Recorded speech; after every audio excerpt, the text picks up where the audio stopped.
കുട്ടിയുടെ പേരെന്താ? രമണി. അച്ഛൻ സർക്കാർ ഉദ്യോഗസ്ഥനാണല്ലേ? അതെ. ഞാൻ മുഖത്തടിച്ചുള്ള കാര്യം പറയും. എന്തും വളച്ചു കെട്ടി പറയുന്ന പാരമ്പര്യമല്ല എന്റേത്.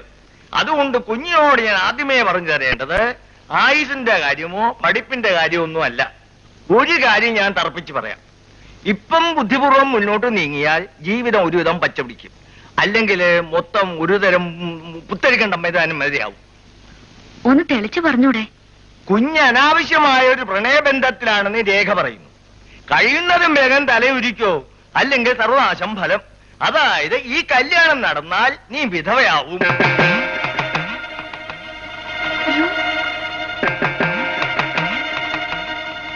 അവളൊരു സ്നേഹബന്ധത്തിലാണെങ്കിൽ അത് നമ്മുടെ സുധാകരനുമായിട്ടാ. നീ വിറച്ചോണ്ട് വന്നത് കണ്ടപ്പോഴേ എനിക്കത് മനസ്സിലായി. ആരുമായുള്ള ബന്ധമായാലും വേണ്ടില്ല. രണ്ടാനും ഒരുക്കമാണെങ്കിൽ അവളെ രേഖ മുറുക്കിപ്പിച്ചോട്ടെ. കുഞ്ഞേ, എന്റെ മുമ്പിൽ ഇപ്പോൾ ഈ കൈപ്പത്തി മാത്രമേ ഉള്ളൂ. ഗുരുക്കന്മാരെ സാക്ഷി നിർത്തി ഞാൻ കുഞ്ഞിനോട് പറയാം, ഈ അനാവശ്യ പ്രണയബന്ധം കുഞ്ഞിന്റെ ജീവിതം കലക്കും. എനിക്കിനെ ഒന്നും കേൾക്കണ്ട. നിങ്ങളിത് എന്ത് ദ്രോഹം ചെയ്തേ? രമണി, എന്തു എന്താ ഉണ്ടേ? ഓടാതെ കാര്യം പറ രമണി.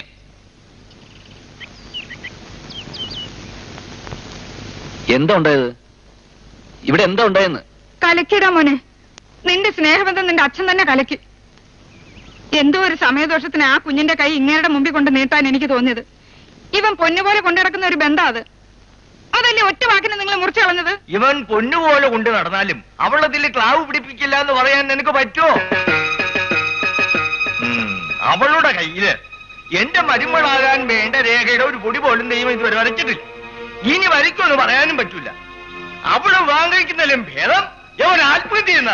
കണ്ണും പൂട്ടി വല്ലതും പറഞ്ഞ് മറ്റുള്ളവരുടെ ജീവൻ തുലയ്ക്കരുത്. പറയുന്നത് കേട്ടതൊന്നും എന്റെ കയ്യിൽ ആത്മഹത്യ രേഖയുണ്ടെന്ന്. ആദ്യം അച്ഛാന്ന് വിളിച്ചുപോയി, അല്ലെങ്കിൽ കാണായിരുന്നു. എന്ത് കാണാമായിരുന്നു? നീ തലകുത്തി മറിഞ്ഞാലും എന്നെ ഒരു ചുക്കും ചെയ്യാൻ കഴിയില്ല സുധാകര. നിനക്ക് മാത്രമല്ല ഇവൾക്കും. കാരണം എന്താണെന്ന് അറിയാമോ? സ്വന്തം മകന്റെയോ ഭാര്യയുടെയോ തല്ലുകൊള്ളാൻ യോഗമുള്ള ഒരു രേഖയും എന്റെ കയ്യിലില്ലടാ. അത് തന്നെ. ഇങ്ങനെ പോയാൽ അത് താനും ഉണ്ടായിക്കോളും.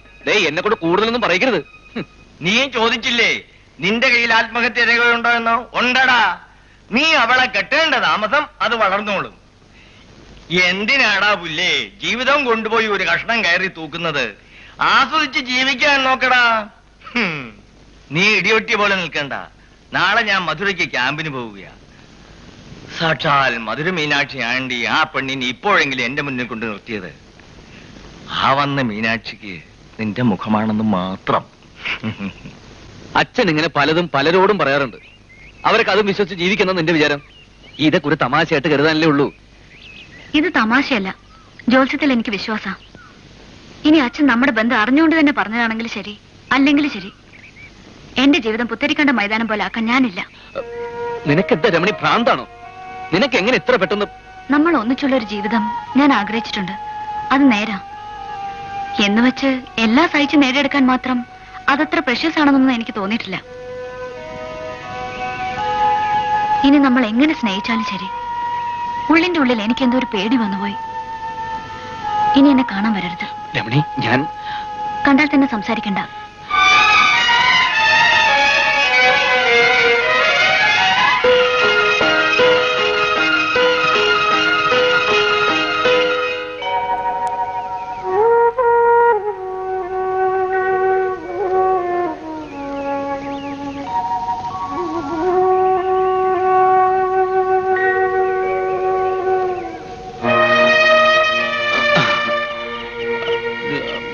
രമണി പോയി,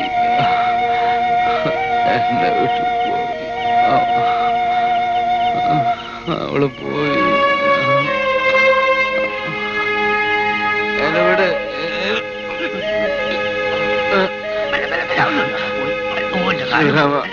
എന്നെവിടെ എനിക്ക് ഒന്നുമില്ല. എനിക്ക്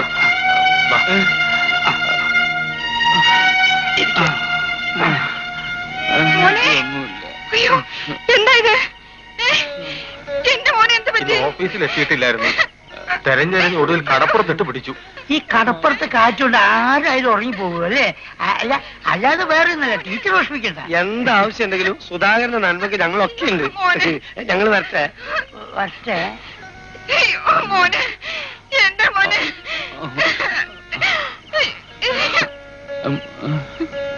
തൃപ്തിയായില്ലേ നിങ്ങൾക്ക്? നിങ്ങളുടെ ഒടുക്കത്തെ ഒരു ജോത്സ്യം കാരണം മൂട്ടിലെ പൊടിയും തട്ടി അവളങ്ങ് പോയി. ഇവിടെ ചത്ത പോലെ കിടക്കുന്ന എന്റെ മോന.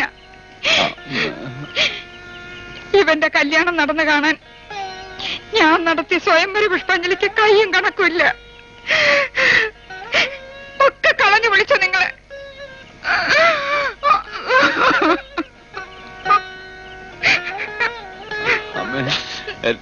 പോയി. അവളെ നിനക്ക് വിധിച്ചിട്ടില്ല. എന്റെ മോൻ സമാധാനിക്ക്. കുഞ്ഞ് അനാവശ്യമായ ഒരു പ്രണയബന്ധത്തിലാണെന്ന് രേഖ പറയുന്നു. കഴിയുന്നതും വേഗം തലയൊരിക്കോ. ഈ കല്യാണം നടന്നാൽ നീ വിധവയാണ്. എന്തൊരിപ്പാ മോളെ ഇത്. നീ ഇപ്പോഴും സുധാകരനെ ഓർമ്മിച്ചോണ്ടിരിക്കുകയാണോ? നിന്നെ സുധാകരന് കെട്ടിച്ചു കൊടുക്കാൻ അമ്മയ്ക്കും ഇഷ്ടമായിരുന്നു മോളെ. നിങ്ങളുടെ കല്യാണം നടന്നാൽ അവൻ മരിച്ചു പോകുമെന്നും നീ വിധവയാവുമെന്നൊക്കെ അവന്റെ അച്ഛൻ തന്നെയല്ലേ നിന്റെ കൈ നോക്കി പറഞ്ഞത്? എങ്കിലും സുധാകരേട്ടൻ. എല്ലാം ദൈവവിധിയാണ് മോളെ. സുധാകരൻ മറ്റൊരു കല്യാണം കഴിച്ച് സുഖമായി ജീവിക്കട്ടെ. മോൾ ഈ കാപ്പി കൊണ്ടുപോയി അവർക്ക് കൊടുക്ക്. പോ, ചെല്ലു മോളെ.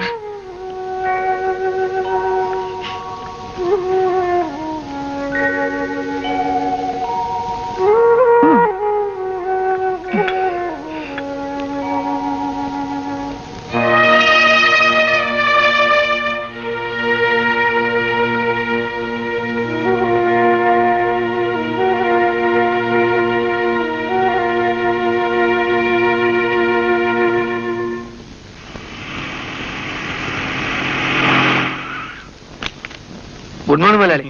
താനെ പെട്ടിട്ട് വെക്കി. Good morning. ഞാൻ എടുത്തു.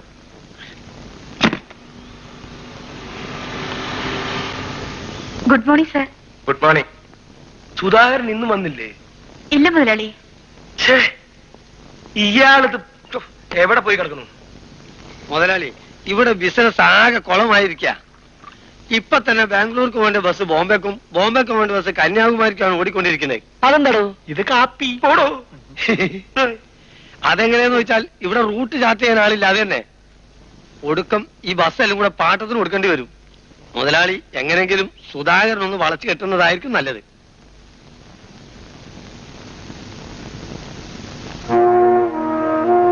ചായ എടുത്ത് കുടിക്കും സുധാകര.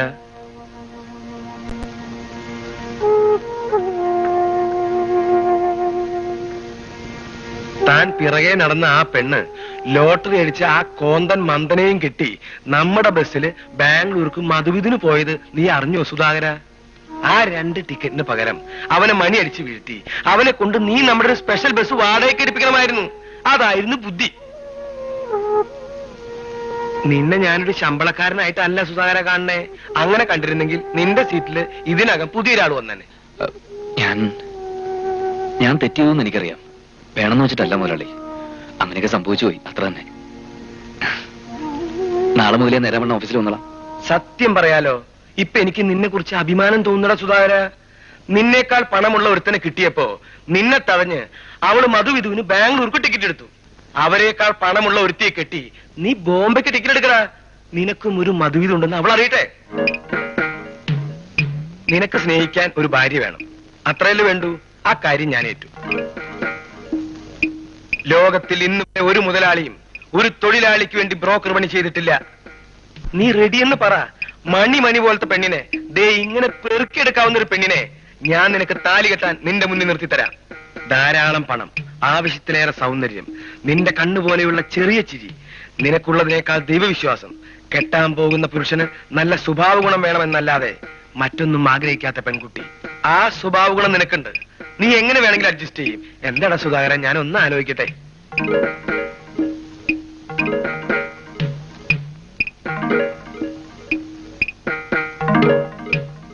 എനിക്ക് അമ്മയോടൊന്ന് ചോദിച്ചു.